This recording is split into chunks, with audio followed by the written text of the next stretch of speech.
नमस्कार दोस्तों। नेपाल की राजनीति में जब भी किसी नेता के दौरे की बात होती है तो आमतौर पर तस्वीर सामने आती है। सुरक्षा का भारी घेरा, सरकारी गाड़ियों का काफिला, वीवीआईपी स्वागत और जनता के पैसों से होने वाला खर्च। लेकिन इस बार तस्वीर कुछ अलग नजर आई है। नेपाल के प्रधानमंत्री बालिन शाह का मस्तांग द्वारा सोशल मीडिया पर चर्चा का विषय बन गया है। वजह सिर्फ उनका मस्तांग जाना नहीं, बल्कि दौरे का अंदाज है। कहा जा रहा है कि बालिन शाह ने अपने इस सफर में किसी बड़े वीवीआईपी ट्रीटमेंट की मांग नहीं की। न कोई भव्य स्वागत, न अनावश्यक सरकारी तामझाम और न ही ऐसा दिखावा जैसा अक्सर बड़े नेताओं के दौरे में देखने को मिलता है।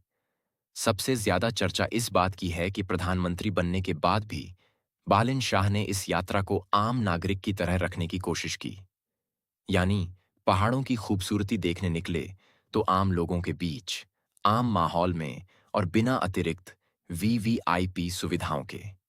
सोचिए, देश का प्रधानमंत्री किसी दूर दराज के पहाड़ी इलाके में पहुंचे और वहां भी जनता से अलग कोई विशेष दुनिया बनाने की कोशिश न करे, तो यह तस्वीर निश्चित रूप से लोगों का ध्यान खींचती है।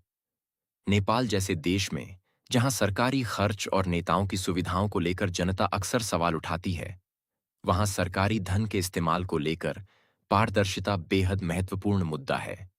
बालिन शाह के समर्थक इस यात्रा को उनकी सादगी और अलग राजनीतिक शैली का उदाहरण बता रहे हैं। उनका कहना है कि प्रधानमंत्री बनने का मतलब यह नहीं कि व्यक्ति जनता से दूर हो जाए, बल्कि सत्ता में पहुंचने के बाद भी अगर कोई नेता आम नागरिक की तरह जमीन से जुड़ा रहे, तो इससे जनता के साथ उसका रिश्ता और मजबूत हो सकता है। लेकिन यहां एक बात साफ समझना जरूरी है। किसी भी सरकारी पदाधिकारी की यात्रा में सुरक्षा और आवश्यक सरकारी व्यवस्थाएं होना स्वाभाविक है। इसीलिए किसी भी दौरे को लेकर यह दावा करने से पहले कि एक भी सरकारी पैसा खर्च नहीं हुआ, आधिकारिक खर्च और यात्रा विवरण की पुष्टि जरूरी है। फिर भी बालिन शाह के मस्तांग दौरे की तस्वीरें और उनका साधारण अंदाज एक बड़ा संदेश जरूर दे रहे हैं। प्रधानमंत्री की पहचान सिर्फ कुर्सी, सुरक्षा और वीवीआईपी सुविधाओं से नहीं, बल्कि जनता के बीच उसके व्यवहार से भी बनती है। अगर सत्ता में बैठा व्यक्ति आम लोगों के बीच बिना दिखावे के खड़ा हो सके, तो शायद यही राजनीति में बदलाव की शुरुआत हो सकती है।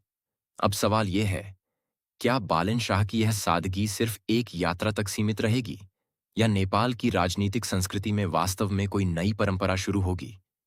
आपको बालिन शाह का यह अंदाज कैसा लगा? कमेंट करके जरूर बताइए।